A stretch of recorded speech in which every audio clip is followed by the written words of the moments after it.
मेरा नाम सविता है। माता पिता कितने शौक से अपने बच्चों की शादी करते हैं। वो बेटियों की शादी करते हैं ताकि बेटियां ससुराल में जाने के बाद सुखी रहें और उनकी तरफ से हमें किसी बात की कोई परेशानी न रहे।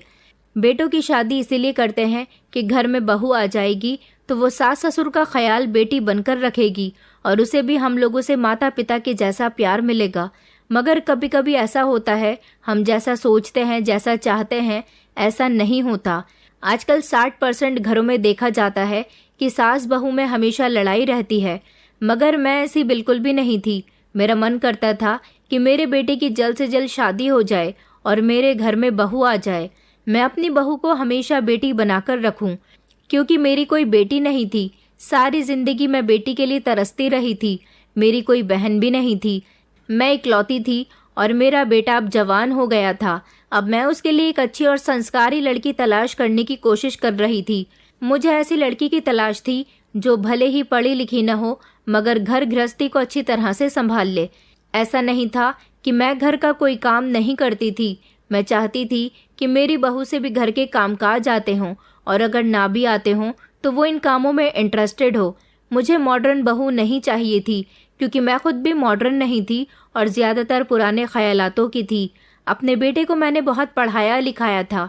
हमारे घर में किसी चीज़ की कोई कमी नहीं थी। वो अच्छी जगह पर नौकरी करता था। हमारे 2-3 मकान भी थे जिनको हमने किराए पर दिया हुआ था। उनसे हमारे पास ढेर सारा किराया आता था। मैं अपने बेटे रवि के लिए लड़कियां देख देख कर थक गई थी, क्योंकि मुझे कोई भी लड़की पसंद नहीं आ रही थी। मेरा एक ही बेटा था। मैं चाहती थी कि मैं उसके लिए चांद से दुल्हन लेकर आऊं। मैं जब थक हार कर घर में बैठ गई तो मैंने अपने बेटे से कह दिया कि अगर तुम्हें कोई लड़की पसंद हो तो मुझे बता दो। मैं तुम्हारी शादी खुशी खुशी तुम्हारी पसंद की लड़की के साथ करवा दूंगी। मगर वो कहने लगा कि मम्मी, मैं तो लड़कियों से ज़्यादा बात भी नहीं करता, उन्हें पसंद क्या करूँगा। आप तो जानती हो कि मैं शुरू से ही इन मामलात में नहीं पड़ता।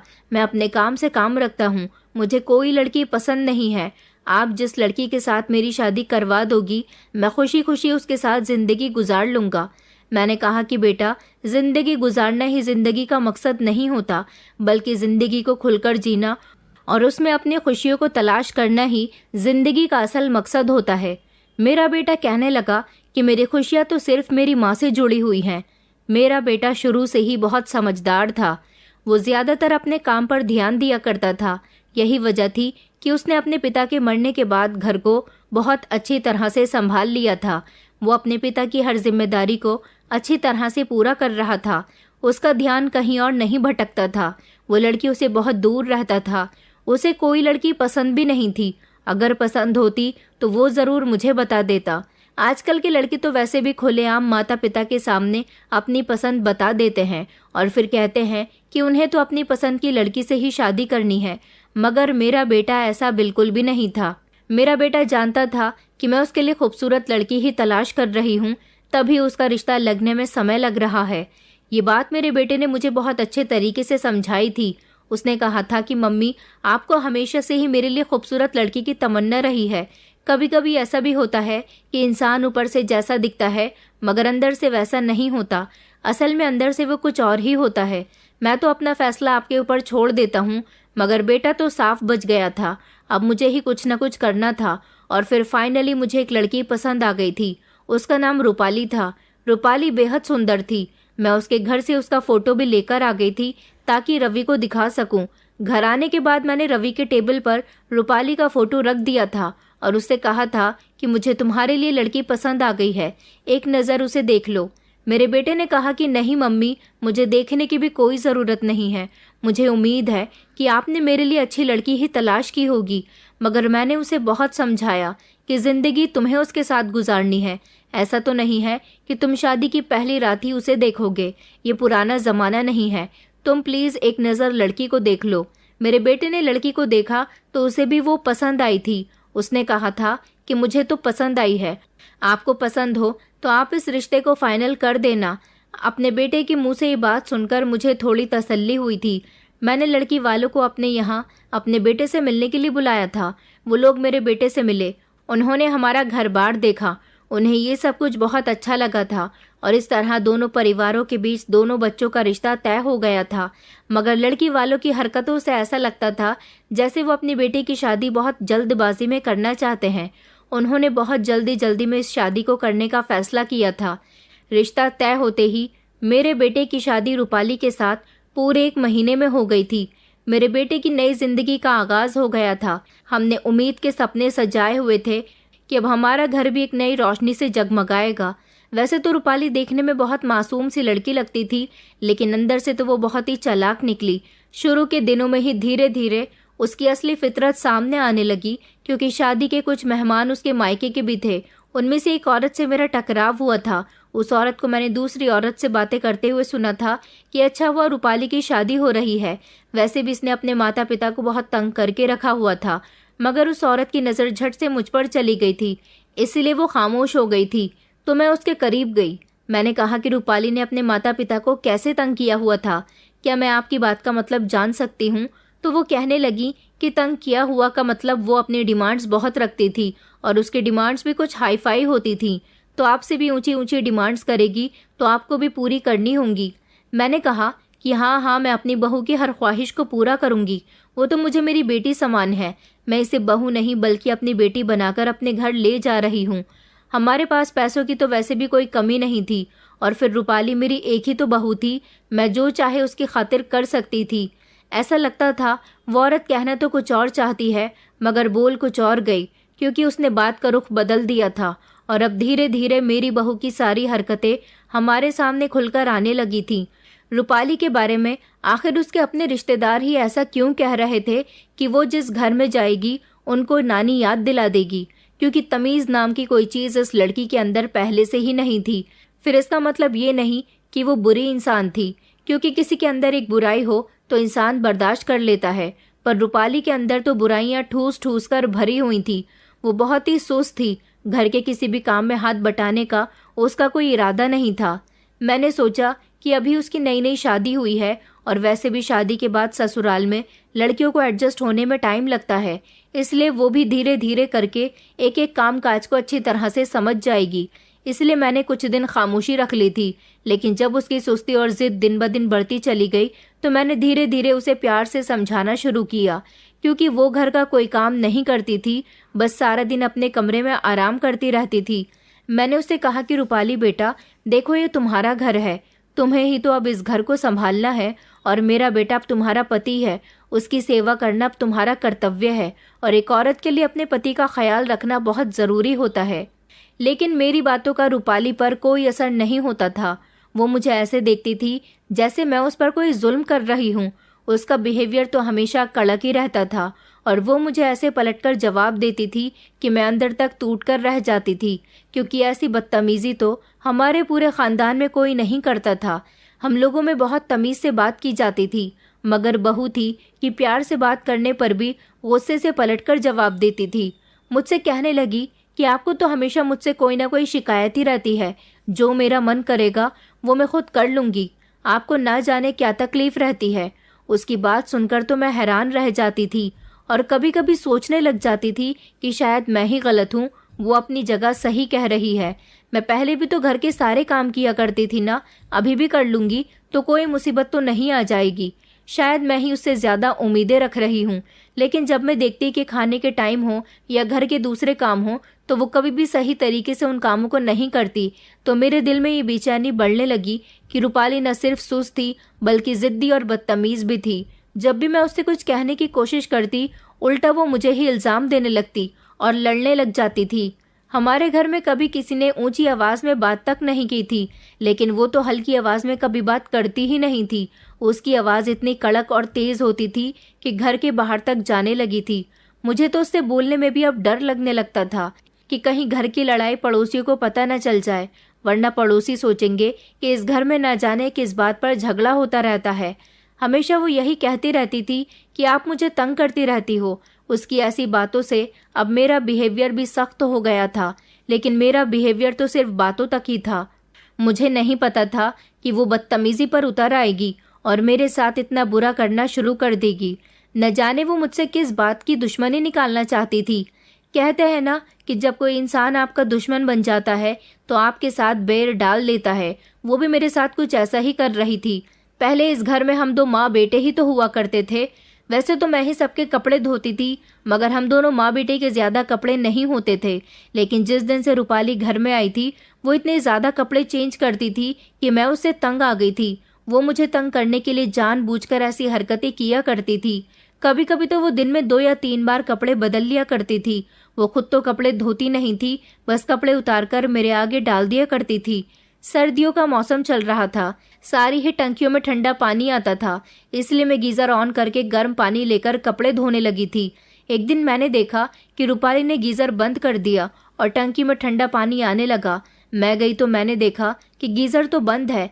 मैंने कहा कि गीजर ना जाने किसने बंद कर दिया। इतने में मैं दोबारा गीजर खोलने ही वाली थी कि दोबारा से रूपाली आ गई और कहने लगी कि बिल क्या तुम्हारा बाप देगा, चुपचाप ठंडे पानी से ही कपड़े धो लो। मेरा पति मेहनत से कमाता है, तुम उसकी कमाई को बर्बाद कर रही हो। कोई ज़रूरत नहीं है गीज़र ऑन करके पानी इस्तेमाल करने की, इससे लाइट का बिल बढ़ता है। उसकी बातों को मैं खामोशी से सुनती रही। उसके अपने ही कपड़े ज़्यादा होते थे और अब वो मुझे इन कपड़ों को ठंडे पानी से धोने को कह रही थी। मैं बूढ़ी औरत थी, क्योंकि मेरा जवान बेटा था, अब मेरी उम्र हो रही थी। मगर कोई बात नहीं, जब उसने मुझे गीज़र ऑन नहीं करने दिया तो मैं अब सारे काम ठंडे पानी से ही करने लगी थी। ठंडे पानी से काम करने के बाद मुझे बहुत ठंड लगती थी। अब मैं कपड़े ही ठंडे पानी से नहीं धोती थी, बल्कि घर का सारा काम ही ठंडे पानी से किया करती थी। बर्तन धोना, साफ सफाई करना वगैरह वगैरह। मैं किचन में जाकर खाना बनाती। शाम के टाइम पर अंधेरा होने लगता तो मैं किचन की लाइट ऑन कर लिया करती थी। जब भी वो आकर किचन की लाइट झट से बंद कर देती और कहती, कहा है ना कि बिजली का फालतू इस्तेमाल मत किया करो। अब वो मेरे हर काम में टांग अड़ाने लगी थी। हमेशा मुझे मेरे ही बेटे की कमाई के बारे में बताती रहती थी। रवि मेरा बेटा था, जिसको मैंने पाल पोस कर बड़ा किया था, उसे पढ़ाया लिखाया, मगर मेरी बहू शादी होने के बाद उसकी हर चीज़ पर अपना कब्जा करना चाहती थी। मुझे तो जैसे वो इस घर का मेंबर समझती ही नहीं थी। बहू के ऐसे बिहेवियर और घर में ठंडा पानी से काम करने की वजह से अब मेरे हाथ पैर ज़्यादा नहीं चलते थे। लेकिन मुझे ऐसा लगने लगा था जैसे वो हर समय अपने दिमाग में मेरे खिलाफ प्लान बनाती रहती है। वो हमेशा मुझे दुख देने का कोई ना कोई नया तरीका निकाल लेती थी। उस समय बहुत सर्दी बढ़ रही थी, जनवरी का महीना था। बहू तो अपने कमरे में आराम से रूम हीटर चलाकर सारा दिन कमरे में बैठी रहती थी, जबकि मेरे कमरे का रूम हीटर चलाने को वो साफ मना कर दिया करती थी कि रूम हीटर नहीं चलाना। एक दिन मेरा बेटा जल्दी काम से वापस आ गया और जब उसने देखा कि मैं ठंड में ठिठुर रही हूँ तो उसने कहा कि माँ, रूम हीटर क्यों नहीं चलाती, आज तो बहुत ठंड है। उसने झट से मेरे कमरे का रूम हीटर ऑन कर दिया। मैंने अपने बेटे से मना भी किया कि नहीं, रहने दो, मुझे ज़्यादा ठंड नहीं लग रही, लेकिन उसने फिर भी ज़बरदस्ती रूम हीटर ऑन कर दिया। उसके जाने के बाद बहू कमरे के अंदर आई और उसने कहा कि रूम हीटर बेटे के कहने के बावजूद भी मत खोलना, वरना अच्छा नहीं होगा। ये कहकर वो मेरे कमरे से चली गई। बहू की हरकतें बहुत बढ़ती जा रही थी। वो मुझे तंग करने का कोई बहाना नहीं छोड़ती थी। एक दिन तो मैं बाथरूम में नहाने के लिए चली गई। मैंने गीज़र ऑन करके एक बाल्टी गर्म पानी ले लिया था। मैं अपने कपड़े निकालने के लिए कमरे में आई तो देखा कि सारा का सारा गर्म पानी बहू ने फेंक दिया और कहने लगी कि कोई ज़रूरत नहीं है गीज़र का पानी इस्तेमाल करने की। मेरे मना करने के बावजूद भी तुमने गीज़र इस्तेमाल किया, अब तुम ठंडे पानी से ही नहाओ, यही तुम्हारी सज़ा है। मैं सारी ज़िंदगी सर्दियों में गर्म पानी से नहाती आई थी। मैं भले ही ठंडे पानी से सारे काम कर लेती, मगर कभी भी मुझसे ठंडे पानी से नहीं नहाया जाता था। आखिरकार मेरी उम्र हो गई थी। बहू कमरे में चली गई तो मैं खामोशी से किचन में चली गई और किचन में जाने के बाद मैंने गैस पर भगोने में पानी गर्म कर लिया। गर्म पानी का भगोना लेकर मैं बाथरूम में आ रही थी जब अचानक मेरा पैर फिसल गया। थोड़ा पानी छलककर मेरे ऊपर भी आ गया और बाकी का पानी फर्श पर गिर गया। मेरा पैर मुड़ गया। मैं जोर जोर से चिल्ला रही थी, मगर बहू अपने कमरे में बैठी हुई टीवी देखती रही। मेरे चीखने चिल्लाने की आवाज़ सुनकर भी वो बाहर नहीं आई। मुझे बहुत तकलीफ हो रही थी। मेरे बहुत गहरी मोच आई थी। मेरे पैरों पर भी पानी आ गया था और मेरे पैर भी जल गए थे, मगर बहू ने मेरी एक न सुनी। तभी अचानक पड़ोस की एक औरत मेरा चीखना चिल्लाना सुनकर हमारे घर में आ गई और उसने मुझे उठाया और मुझे मेरे कमरे के बिस्तर तक ले गई। कहने लगी कि आपकी हालत तो मुझे ठीक नहीं लगती, आपको डॉक्टर की ज़रूरत है। आप क्या कर रही थी? क्या घर में कोई भी नहीं है? इससे पहले मैं उनको जवाब देती जब मेरी बहू के कमरे से तेज तेज टीवी की आवाज़ बाहर आने लगी। रूपाली की आदत थी कि वो बहुत तेज आवाज़ से टीवी देखती थी। पड़ोसन समझ गई थी कि बहू कमरे के अंदर मौजूद है और टीवी देख रही है। ये सब देखकर उसे बहुत गुस्सा आया था। उसने कहा कि भाभी जी, आपको डॉक्टर के पास चलना चाहिए, मगर मैंने उसे साफ मना कर दिया। वो पूछने लगी कि आखिर आप कर क्या रही थी? मैंने उसे बताया कि गर्म पानी बाथरूम में लेकर जा रही थी। आज बहुत ठंड है कि सोचा गर्म पानी करके नहा लूं, मगर मैं गिर गई, पानी भी गिर गया और मेरे पैर में भी चोट लग गई। उस औरत को इस बात का अफसोस हुआ। वो कहने लगी कि आपने आखिर गर्म पानी किया ही क्यों? आपके घर में तो गीजर लगा हुआ है। अब मैं उसे क्या बताती कि मैं बहू के आने के बाद अपने घर की हर चीज के लिए कितना तरस रही थी, मगर फिर भी वो औरत मेरे बिना कुछ बताए भी सब कुछ समझ गई थी। थोड़ी देर के बाद जब मेरा पैर थोड़ा ठीक हुआ तो वो वहां से चली गई थी। मैंने अपने पैर पर नारियल का तेल लगाकर उसकी मालिश कर ली थी। मेरे पैर की तकलीफ में थोड़ा फर्क आ गया था, मगर फिर भी मैं लंगड़ा लंगड़ा कर चल रही थी। जब रात को मेरे बेटे ने मुझे लंगड़ाते हुए चलते देखा तो वो मुझसे पूछने लगा कि आपके पैर में चोट कैसे आई। मैंने उसे बताया कि मैं गिर गई थी। उसने तभी अपनी पत्नी को आवाज लगाई और उससे कहने लगा कि माँ के पैर में चोट लग गई है और तुमने मुझे इस बारे में कुछ बताया भी नहीं। रूपाली ने रवि से कहा कि तुम्हारी माँ को बहुत शौक आता है घर के काम करने का। मैं तो उनसे मना करती हूँ कि घर के कोई काम मत किया करो, घर के काम करने के लिए मैं मौजूद हूँ ना, मगर ये मेरी सुनती ही नहीं है। मेरा बेटा रूपाली के सामने मुझे डांटने लगा कि इस उम्र में आपको काम करने की क्या ज़रूरत है? अब रूपाली आ गई है ना, वो सारे काम करती तो है। मैंने देखा था कि रूपाली ने बड़ी सफाई से झूठ बोल दिया था और वो एक शातिराना मुस्कुराहट से हंस रही थी।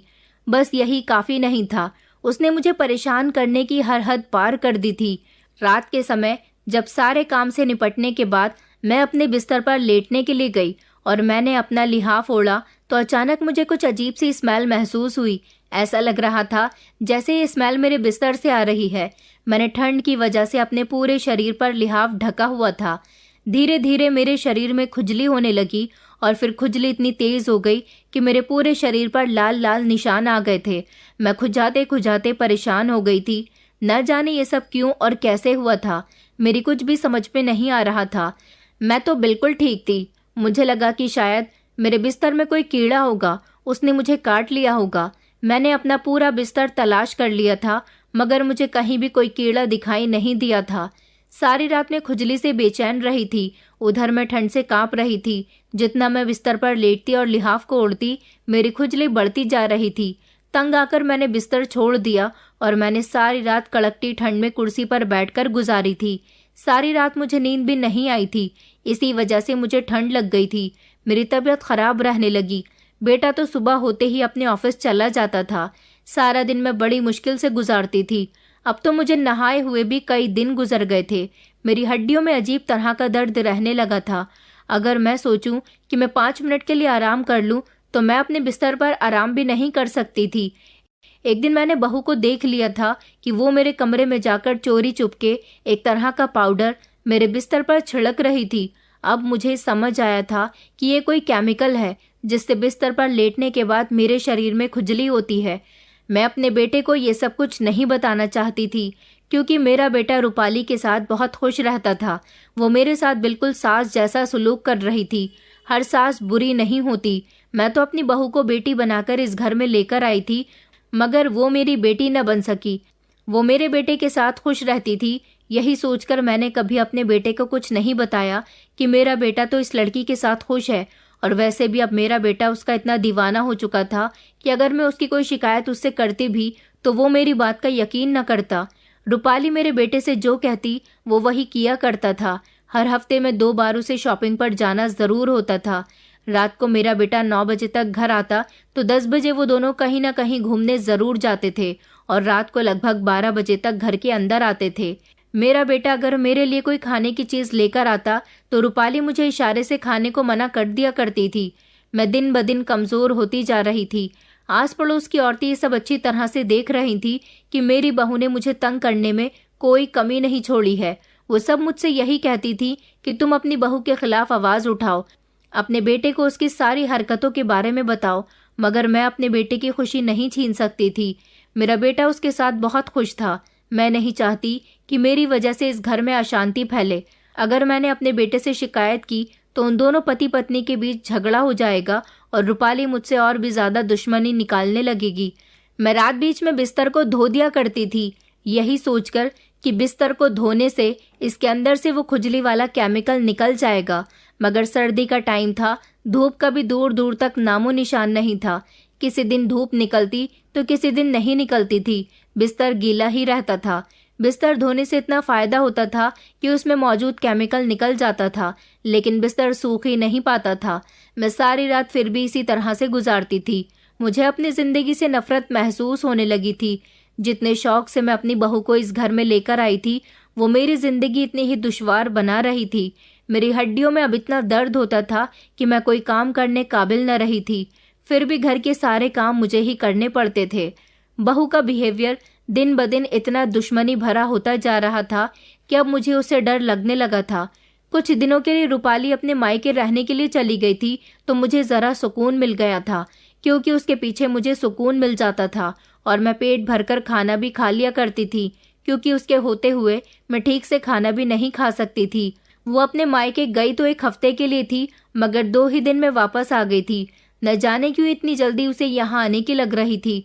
कई बार मैंने हिम्मत की कि अपने बेटे को ये सब कुछ बता दूं, मगर मेरे बेटे की दीवानगी अपनी पत्नी के लिए दिन ब दिन बहुत बढ़ती जा रही थी। वो हर दिन अपनी पत्नी के लिए दीवाना होता जा रहा था। उसके पीछे वो मुझसे उसकी बहुत तारीफ करता रहता था। कहता था कि माँ, वो तुम्हारा बहुत ख्याल रखती है, हमेशा मुझे आपके बारे में फिक्रमंदी जताती रहती है। मेरा बेटा खुश होता था कि उसकी पत्नी घर को भी अच्छे से संभाल रही है और उसकी माँ को भी, जबकि वो ये नहीं जानता था कि उसकी पत्नी की असल हकीकत तो सिर्फ मैं ही जानती थी। एक दिन मुझे पता चला कि बहू माँ बनने वाली है। शायद उसे ये बच्चा नहीं चाहिए था, इसलिए वो खामोशी से डॉक्टर के यहाँ चली गई। मैं समझी कि शायद वो अपने मायके जा रही होगी, इसलिए मैंने उससे कुछ नहीं पूछा। वैसे भी वो मुझसे ज़्यादा बोलती ही कब थी और ना ही वो किसी की कोई बात सुनती थी। बस हमेशा अपनी ही दुनिया में मगन रहती थी। अपना ही सुनती, अपनी मर्जी चलाती है और अपनी मर्जी से सारे काम करती थी। दूसरों की रोक टोक या समझाना बुझाना उसके दिमाग के ऊपर से निकल जाता था। वो घर से निकलकर डॉक्टर के पास गई थी। उसे ये बच्चा नहीं चाहिए था, इसलिए उसने डॉक्टर से बच्चा गिराने की दवाई ली थी। जब वो घर आई तो बहुत खुश नजर आ रही थी। वो बिल्कुल ठीक ठाक थी। उसकी तबीयत बिल्कुल भी बिगड़ी हुई नजर नहीं आ रही थी, लेकिन रात तक उसकी तबीयत बिगड़ने लगी। अचानक उसको ना जाने क्या हो गया कि वो बिस्तर से भी नहीं उठ सकी। मेरा बेटा घर आया तो उसे फौरन अस्पताल लेकर भागा। अस्पताल जाकर पता चला कि उसने बच्चा गिराने की दवाई खाई थी, जिसकी वजह से उसकी तबीयत बिगड़ गई।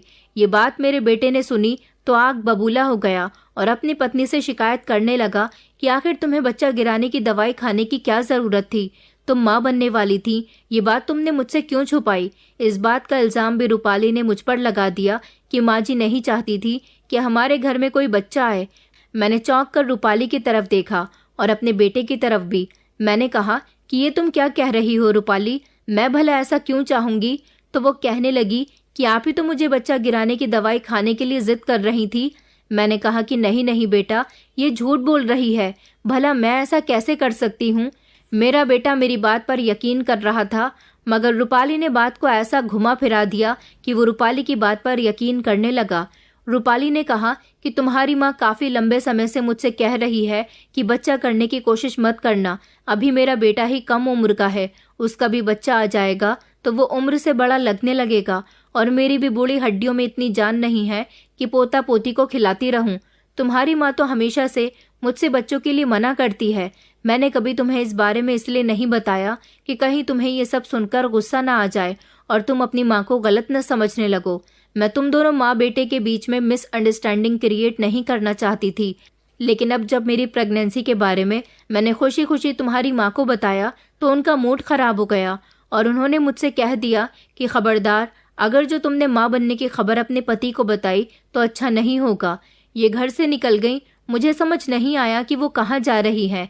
जब ये वहाँ से आई तो बच्चा गिराने की दवाई लेकर आई और मुझसे कहने लगी कि ये दवाई खा लो। मैंने इनसे साफ इनकार कर दिया तो मुझसे झगड़ने लगी। मैंने सोच लिया था कि रात को तुम घर आओगे तो मैं तुम्हें तुम्हारी माँ की हकीकत के बारे में सब कुछ बता दूंगी, मगर रात होने से पहले ही इन्होंने मुझे खाने में ये दवाई मिलाकर दे दी और अब देखो क्या से क्या हो गया। वो इस तरह से रोते हुए अपने पति को ये सारी बातें बता रही थी कि अपनी पत्नी की मासूमियत और उसके आंसू देखकर मेरे बेटे का दिल पिघल गया और वो अपनी पत्नी की बात पर यकीन कर गया। उसने मुझे सबके सामने डांटना शुरू कर दिया। मैं अपने बेटे से रो रो कर कह रही थी कि नहीं बेटा, ये झूठ बोल रही है, मगर उसने मेरी एक न सुनी। आखिरकार मेरे बेटे के दिल में वो मेरे खिलाफ काफी जहर भर चुकी थी। अस्पताल में बैठी मैं एक तरफ आंसू बहा रही थी। मुझे अपने बेटे से ऐसी उम्मीद नहीं थी कि वो अपनी पत्नी की बातों में इतनी आसानी से आ जाएगा। वैसे तो इसमें मेरे बेटे की कोई गलती नहीं थी, सारी की सारी गलती रूपाली की थी। अब क्या कर सकते हैं, रूपाली थी ही इतनी चालाक। उसके खुद के माता पिता भी शादी के बाद एक दिन भी अपनी बेटी से मिलने के लिए उसके ससुराल नहीं आए थे। रूपाली खुद ही अपने मायके जाती रहती थी। मुझे उसके रिश्तेदार की कही हुई वो बात याद आई थी जब शादी के समय उसने कहा था कि इस लड़की ने तो अपने माता पिता को भी बहुत तंग किया हुआ है, ये अपने ससुराल जाने के बाद क्या करेगी। अब मुझे इस बात का मतलब समझ आया था। जब तक रूपाली की तबीयत खराब रही थी तब तक मेरे शरीर की खुजली भी खत्म हो गई थी, मगर जैसे ही रूपाली कुछ दिन बाद ठीक हुई तो उसने फिर से अपनी वही हरकतें करनी शुरू कर दी थी। मैं बहुत तंग आ गई थी, पूरे शरीर पर खुजा खुजा कर मेरा बुरा हाल हो गया था। एक दिन मैंने अपने बेटे से कह दिया था, बेटा मेरे शरीर में बहुत खुजली हो रही है। मेरी बात सुनकर मेरे बेटे ने मेरी कोई परवाह नहीं की, बल्कि वो कहने लगा कि माँ, आप अपने कपड़े खुद अपने हाथों से और बिल्कुल अलग धोना। ऐसा ना हो कि रूपाली और मेरे कपड़ों से आपके कपड़े टच हो जाएं तो आपकी एलर्जी हम लोगों तक ना पहुंच जाए। इस बात का ध्यान रखना। ये बात सुनकर मेरे दिल को एक अजीब सी ठेस पहुंची थी। आखिरकार मेरा बेटा ऐसा कैसे कर सकता था। उसे ऐसा लगता था कि मैं एलर्जी की मरीज हूँ, जबकि ऐसा कुछ भी नहीं था। बेटे के ऑफिस जाने के बाद रूपाली मेरे कमरे में आई और कहने लगी कि बस कुछ ही दिनों की बात और है बुढ़िया, अब तो तू दिन ब दिन बीमार रहने लगी है। तू कुछ दिन की मेहमान है और तू यहाँ से चली जाएगी तो इस घर की मैं अकेली मालकिन बन जाऊंगी। उसकी बात पर मैंने धीमी धीमी मुस्कुराहट सजाई। क्या वो ये नहीं जानती थी कि वो इस घर की बहू थी। अगर वो मेरे साथ मिलकर रहती, मुझे अपनी माँ समान समझती, तो कभी वो ये ना चाहती कि वो इस घर की मालकिन मेरे मरने के बाद बनेगी। वो तो जीते जी भी इस घर की मालकिन थी। आखिरकार वो मेरे इकलौते बेटे की पत्नी थी। ये सब कुछ मेरे बेटे का और उसकी पत्नी का ही तो था, मगर वो ये बात समझ ही नहीं रही थी। वो तो मुझे रास्ते से हटाना चाहती थी। उसने मेरे शरीर में इतनी बीमारियां पैदा कर दी थी कि अब मैं बिस्तर से उठने काबिल भी नहीं रही थी, मगर फिर भी वो मेरे बेटे के जाने के बाद मुझसे कहती कि घर का काम करो वरना दोनों समय का खाना नहीं दूंगी। मैं खुद अपने हाथों से खाना बनाती। वो खुद तो पेट भर के खाना खाती, मगर मुझे मामूली सा खाना दिया करती थी। कहती कि महंगाई के दौर में कम खाना खाया करो, वैसे भी तुम्हारी जिंदगी गुजर चुकी है, अब तुम्हें ज्यादा जीने की जरूरत नहीं है। मेरी हड्डियों में इतना दर्द रहता था कि मैं रात को दर्द से तड़पती थी। बिस्तर में जाकर लेटती तो खुजली होने लग जाती थी। बिस्तर से बाहर निकलती तो ठंड लगने लगती थी। अब की सर्दियों का मौसम बहू के आने के बाद ऐसा लग रहा था जैसे जाने का नाम ही नहीं ले रहा। ऐसा लगता था जैसे दिन ब दिन ठंड बढ़ती चली जा रही है। बहू मुझ पर बहुत जुल्म ढा रही थी। हर दिन मेरा बड़ी मुश्किल से गुजर रहा था। मैं रोती रहती थी और यही सोचती थी कि क्या सच में हर घर की बहुएं ऐसी ही होती हैं। मुझे अच्छी तरह से याद था जिस समय मेरी सास जिंदा थी वो मेरे साथ बहुत अच्छे से पेश आती थी। मैंने उनका बेटी से भी बढ़कर ख्याल रखा था। न जाने मेरे भाग्य में ही रूपाली जैसी बहू क्यों लिखी हुई थी। हर रोज मैं अपने बिस्तर धोकर डाल देती थी। बहू ने इस बात की शिकायत भी रवि से कर दी थी। वो कहती थी कि तुम्हारी माँ पागल हो गई है, इतनी सर्दी में भी रोज अपना बिस्तर धोकर डाल देती है, बिस्तर सूखता नहीं और रात हो जाती है। इस तरह तुम्हारी माँ बीमार नहीं होगी तो क्या होगा। अब मैं अपने बेटे को क्या बताती कि तुम्हारी पत्नी मेरे साथ क्या क्या कर रही है। मैं तो सब कुछ खामोशी से बर्दाश्त कर रही थी। एक दिन मैं कड़कती ठंड में घर का सारा काम कर रही थी। उस समय मुझे बहुत तेज बुखार भी था। मैं भगवान से अपनी मौत की प्रार्थना कर रही थी, रो रो कर सारे काम कर रही थी। मेरे पड़ोस वाली औरत का हमेशा हमारे घर में आना जाना था। वो मुझसे बहुत हमदर्दी रखती थी, मगर अब बहू को वो भी बुरी लगने लगी थी। कि वो हमारे घर ज़्यादा क्यों आती है। मैं अपनी किस्मत को बहुत रो रही थी। पानी में हाथ डालने का मेरा मन भी नहीं कर रहा था। बहू वॉशिंग मशीन भी इस्तेमाल करने नहीं देती थी। कहती थी कि घर में इलेक्ट्रॉनिक कोई भी आइटम इस्तेमाल नहीं होगा, जबकि खुद वो सारा दिन टीवी के सामने बैठी रहती थी। खिचड़ खिचड़ कर मैं घर के सारे काम कर रही थी जब अचानक घर के अंदर मेरा बेटा आ गया। उसने मुझे काम करते हुए देखा तो मेरा हाथ पकड़कर मुझे कमरे तक ले आया। उसने मुझे छुआ तो कहने लगा कि आपको तो बहुत तेज बुखार है और आप इतने बुखार में भी घर के कामकाज कर रही हो। बेटे की बात सुनकर मुझे बड़ी हैरानी हुई थी कि इस समय तो वो ऑफिस में होता है, वो घर में क्या कर रहा था, जबकि उसकी पत्नी कमरे में आराम से रजाई में लेटी हुई नींद ले रही थी। मेरा बेटा जोर जोर से अपनी पत्नी को आवाज लगाने लगा। इस समय न जाने मेरे बेटे को क्या हो गया था। उसका इस तरह से गुस्सा करना मेरी कुछ समझ में नहीं आया था। जब अपने पति की आवाज सुनकर रूपाली बाहर आई और कहने लगी कि क्या हुआ, किस बात का शोर मचाया हुआ है, तो मेरे बेटे ने चिल्लाकर कहा कि तुम्हें दिखाई नहीं देता माँ की कितनी तबीयत खराब हो रही है, उनको बहुत तेज बुखार है और तुम बिस्तर में आराम कर रही हो और मेरी माँ घर के सारे काम कर रही है। तुम्हें शर्म नहीं आती ऐसी हालत में उनसे घर के काम करवाते हुए। अपने पति के ऐसे गुस्से भरे बिहेवियर पर रूपाली से भी बर्दाश्त नहीं हुआ और वो चिल्लाने लगी, कहने लगी कि तुम्हारी माँ पागल हो गई है, हर दूसरे तीसरे दिन अपना बिस्तर धोती रहती है। मैंने तो तुम्हारी माँ को ये सब करने के लिए नहीं कहा, घर के सारे कामकाज मैं ही करती हूँ। अगर आज उन्होंने एक दो काम कर भी लिए तो कोई इतनी बड़ी बात नहीं है। मैं खामोश खड़ी हुई थी। मेरा बेटा कहने लगा कि माँ बताओ, तुम घर के सारे काम करती हो ना। उसने अपनी पत्नी से कहा कि नहीं, मेरी आंखों पर पट्टी बंध गई थी। मुझे भी हमेशा यही लगता था कि तुम ही घर के सारे काम करती हो, मगर तुम मेरे पीछे मेरी माँ के साथ गलत व्यवहार करती हो। मुझे ये सब कुछ लोगों के जरिए पता चला। मैं अभी भी खामोश थी जब मेरे बेटे ने चिल्लाकर मुझसे दोबारा पूछा कि बताओ माँ, क्या तुम ही घर के सारे काम करती हो? तो मैंने घबराकर उसे जवाब दिया कि हाँ हाँ बेटा, मैं ही घर के सारे काम करती हूँ। मैंने रोना शुरू कर दिया और कहा कि तुम्हारी पत्नी मुझे बहुत तंग करती है, इसी की वजह से मेरे शरीर पर एलर्जी हुई। ये मेरे बिस्तर पर खुजली वाला केमिकल डाल देती है। मैं जब बिस्तर पर जाकर लेटती हूँ तो मेरे शरीर में खुजली होने लगती है। उसने कहा, मैं काफ़ी दिनों से सोच रहा हूँ कि मेरी माँ इतनी कमज़ोर क्यों होती जा रही है, इतनी बीमार बीमार सी क्यों रहने लगी है। आज मुझे वजह पता चली कि तुम इतनी ठंड में ना तो गर्म बिस्तर में सो रही हो और ना ही तुम्हें आराम मिलता है। आज मुझे इस सच्चाई का पता चला। ये सुनकर बहू कहने लगी कि कौन सी सच्चाई, कैसी सच्चाई? तुम्हारी माँ घर का कोई काम नहीं करती। तुम्हें मेरी बात पर यकीन नहीं आता, सारे काम मैं ही करती हूँ। उसने एक जोरदार थप्पड़ अपनी पत्नी के मुंह पर मार दिया और उससे कहने लगा कि आज तुम्हारी वजह से मेरे दोस्तों के सामने मेरी बहुत बेइज्जती हुई। आज मैं जल्दी ऑफिस से घर आ रहा था, तभी मैंने अपने पड़ोस के दोस्तों को एक साथ बातें करते हुए देखा।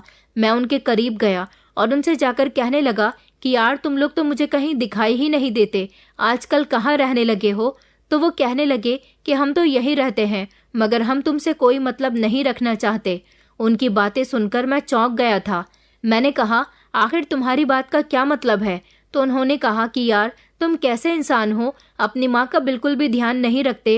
इस उम्र में तुम्हारी माँ को तुम्हारे सहारे की ज़रूरत है और तुम हो कि अपनी माँ की कोई फिक्र ही नहीं करते, बस अपनी पत्नी के कहने में रहते हो।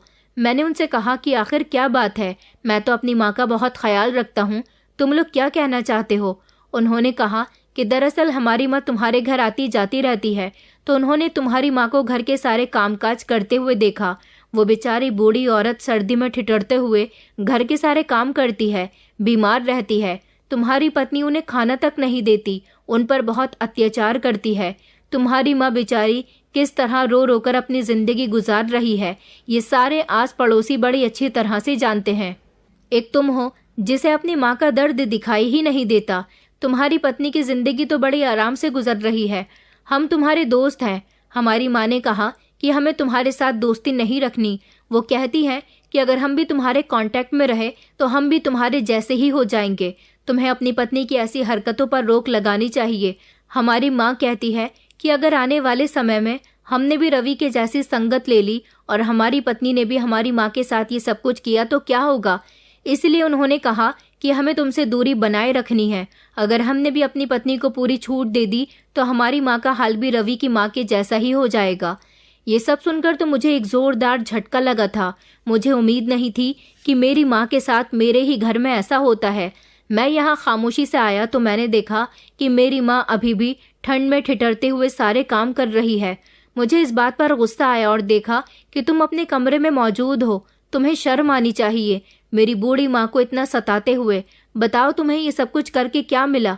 इस बात पर रूपाली ने मेरे बेटे से बहुत बदतमीजी की थी।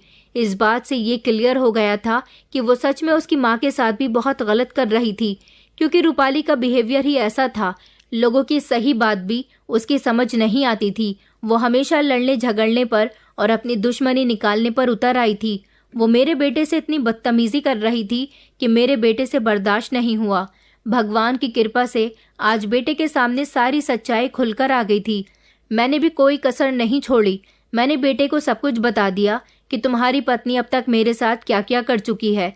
ये सब कुछ सुनकर रूपाली का तो पारा हाई हो गया था। वो रवि से कह रही थी कि मैं झूठ बोल रही हूँ, मगर मेरी पड़ोसन ने जो देखा था उनके बेटे रवि को सब कुछ बता चुके थे। कहते हैं ना कि सब्र का फल मीठा होता है। मैंने अपनी बहू के हर दुख को खामोशी से बर्दाश्त किया था। मेरे सब्र का फल भगवान ने मुझे बहुत मीठा दिया था। मेरे बिना कुछ कहे ही सारी सच्चाई मेरे बेटे के सामने आ गई थी। उसने उसी समय रूपाली को घर से बाहर निकाल दिया था। मैंने रवि को ये बात भी बता दी थी कि रूपाली को बच्चा नहीं चाहिए था। उसने वो बच्चा अपनी मर्जी से गिराया था और इल्ज़ाम मुझ पर लगा दिया।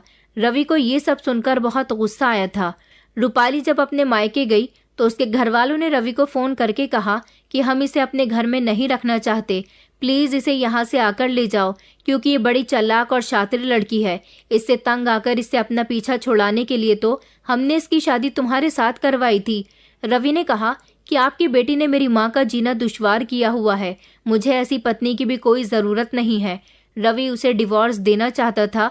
जब रूपाली के घर वालों ने भी उसे अपने घर में नहीं रखा और इधर वो अपने पति से भी बहुत बातें सुन चुकी थी, तो उसके पास कोई रास्ता नहीं बचा और वो माफ़ी मांगती हुई रोती हुई हमारे घर आ गई थी। उसने रवि के आगे बहुत हाथ पैर जोड़े। उसने माफ़ी मांगी। उसने कहा कि वो बचपन से ही घमंडी है, उसका नेचर शुरू से ही ख़राब है, मगर अब जब वो अपने मायके वालों की भी नहीं रही और अपने पति की भी नहीं रही, तो अब उसे इस बात का एहसास हुआ था कि लोगों के साथ बुरा करना अच्छा नहीं होता। वो रोती हुई अपने पति से माफ़ी मांगने के लिए आई थी और उसने अपनी एक गलती की माफ़ी अपने पति से मांग ली थी। वो मुझसे भी माफ़ी मांग रही थी।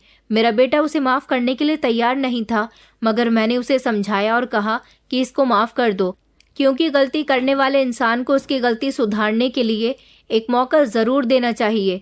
मेरे बेटे ने उसको माफ़ करके उस पर बहुत बड़ा एहसान कर दिया था, जिसकी आभारी वो आज तक है। उसके बाद कभी भी उसने मेरे साथ गलत करने का सोचा भी नहीं। अब वो मेरे साथ बिल्कुल ठीक रहती है, मगर मेरे शरीर को उसकी वजह से बहुत नुकसान हुआ। मेरा इलाज चल रहा है, क्योंकि जब मेरा बेटा मुझे डॉक्टर के पास लेकर गया तो पता चला कि मेरे शरीर में ठंड बैठ चुकी है और इस उम्र में हड्डियों में ठंड बैठ जाना अच्छा नहीं होता। मेरी बहू आज भी शर्मिंदा है। अब वो घर के सारे काम करती है, पूरी गृहस्थी अच्छी तरह से संभाल रही है। कुछ दिन तक तो मेरा बेटा उससे नाराज़ रहा, मगर जब उसने मेरी बहुत सेवा की तो धीरे धीरे मेरे बेटे ने उसे एक्सेप्ट कर लिया था और अब हम सब लोग खुशी खुशी एक साथ रहते हैं। लोगों को तंग करने से हमें कुछ नहीं मिलता। हमें हमेशा लोगों की मदद करनी चाहिए, हमेशा उनके साथ प्यार मोहब्बत से रहना चाहिए, ताकि मरने के बाद लोग हमें याद करें, ना कि ये कहें कि अच्छा हुआ वो इस दुनिया से चला गया। दोस्तों, उम्मीद करती हूँ आपको हमारी कहानी पसंद आई होगी। कहानी पसंद आई है तो वीडियो को लाइक करें, चैनल पर नए हैं तो चैनल को सब्सक्राइब करें और हाँ, नोटिफिकेशन बेल को ज़रूर दबाएं ताकि अगली अपडेट सबसे पहले आपको मिले।